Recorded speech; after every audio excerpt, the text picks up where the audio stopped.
Morning. मैं Z Bharti आप सभी दोस्तों का आपके अपने ही परिवार जेड भारती में हार्दिक स्वागत और अभिनंदन है। दोस्तों आज के इस 5 मिनट के सेशन में हम भौतिक विज्ञान यानी फिजिक्स पर आधारित ऐसे महत्वपूर्ण क्वेश्चंस को देखने वाले हैं जो भारतवर्ष के एग्जाम में बार-बार पूछे जाते हैं और ये सारे के सारे प्रश्न जो होंगे ये एनसीईआरटी पर आधारित होंगे। तो चलिए दोस्तों प्रश्न की शुरुआत करते हैं बगैर किसी समय को बिताए हुए। मूल भौतिक राशियां यानी फंडामेंटल फिजिकल क्वांटिटीज की संख्या कितनी है? 5, 6, 7, 8 सही ऑप्शन हो जाएगा। Option C is the right answer, वो 7 है। मूल भौतिक राशियां जो है फंडामेंटल फिजिकल क्वांटिटीज की संख्या कुल कितनी है? 7 है। कौन कौन है? लंबाई, द्रव्यमान, समय, विद्युत धारा, ताप और पदार्थ की मात्रा, ज्योति तीव्रता, है ना। ये मैंने दे रखा है, देख सकते हैं आप इसको। मूल भौतिक राशियां जो है वो कुल 7 है। लेंथ है, मास है, टाइम है, इलेक्ट्रिक करंट है, टेम्परेचर है, अमाउंट सब्सटेंस है, ल्यूमिनस इंटेंसिटी यानी लंबाई, द्रव्यमान, समय, विद्युत धारा, ताप, पदार्थ की मात्रा, ज्योति तीव्रता। इसमें दो चीजें आपको याद रखनी है। विद्युत धारा का मात्रक क्या होता है? ये एम्पियर होता है, ये काफी इंपॉर्टेंट है। इसी तरह ताप ताप का इकाई मात्रक क्या है? केल्विन है। इसी तरह पदार्थ की मात्रा का मोल और ज्योति तीव्रता का केंडला याद आप रखिएगा। ये सारी चीजें है ना, ये 3 चीजें नीचे की आपको याद होनी ही चाहिए, बार बार एग्जाम में पूछता है। चलिए अगला प्रश्न देखते हैं। निम्न में से कौन सी मूल भौतिक राशियां नहीं है? नहीं है पूछ रहा है, बताइए कौन सा हो जाएगा। सही ऑप्शन हो जाएगा वेग।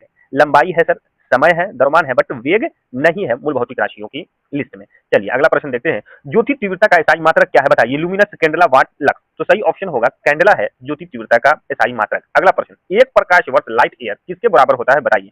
सही ऑप्शन बताइए। सही ऑप्शन हो जाएगा 9.46 इंटू 10 का पावर 12 किलोमीटर। सही option option B is the right answer. अगला प्रश्न है, एक पारसेक कितने प्रकाश वर्ष के बराबर होता है? ये पारसेक क्या है? पारसेक जो है दूरी मापने की सबसे बड़ी इकाई है। ये पूछा है कि एक पारसेक कितने प्रकाश वर्ष के बराबर होता है, तो सही ऑप्शन हो जाएगा 3.262, है ना। चलिए अगला प्रश्न देखते हैं।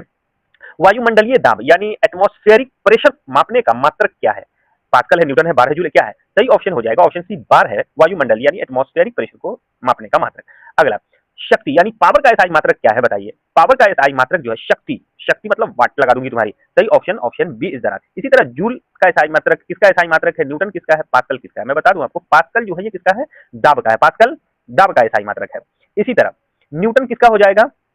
बताइए न्यूटन किसका हो जाएगा? का एसआई मात्रक जो है ये न्यूटन हो जाएगा। इसी तरह जूल कार्य और ऊर्जा का एसआई मात्रक जूल हो जाएगा। चलिए अगला प्रश्न देखते हैं। काफी इंपॉर्टेंट छोटी छोटी सी बातें हैं, इंसान कंफ्यूज हो जाता है जिसकी वजह से। देखिए अगला प्रश्न है, कार्य यानी वर्क तथा ऊर्जा यानी एनर्जी का एसआई मात्रक क्या है? वर्क तथा एनर्जी का एसआई मात्रक क्या है?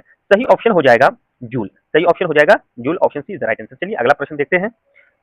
एमकेएस प्रणाली में एक्सीलरेशन का मात्रक क्या है? सही ऑप्शन बताइए। मीटर पर second square, option C is the right answer. अगला प्रश्न देखते हैं।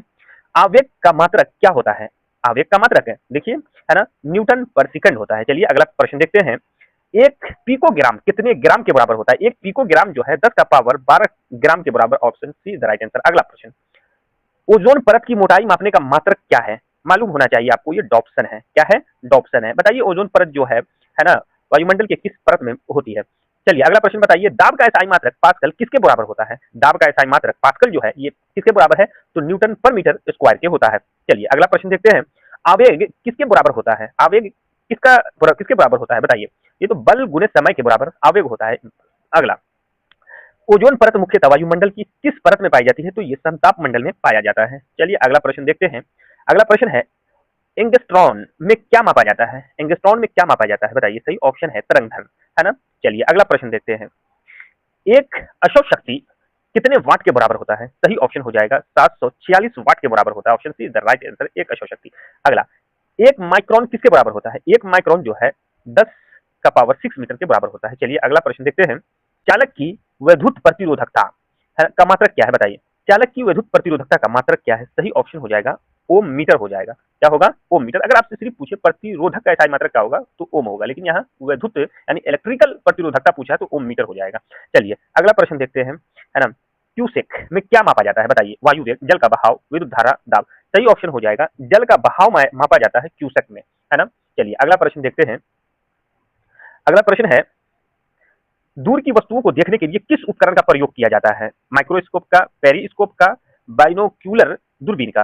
सही ऑप्शन हो जाएगा बाइनोक्यूलर दूरबीन का दूर की वस्तुओं को देखने के लिए उपयोग किया जाता है। चलिए अगला प्रश्न है, दुग्ध उत्पादों में वसा की मात्रा मापने के लिए किस यंत्र का प्रयोग किया जाता है? बताइए। लैक्टोमीटर का, बैरोमीटर का, हाइड्रोमीटर का, ब्यूटीरोमीटर का।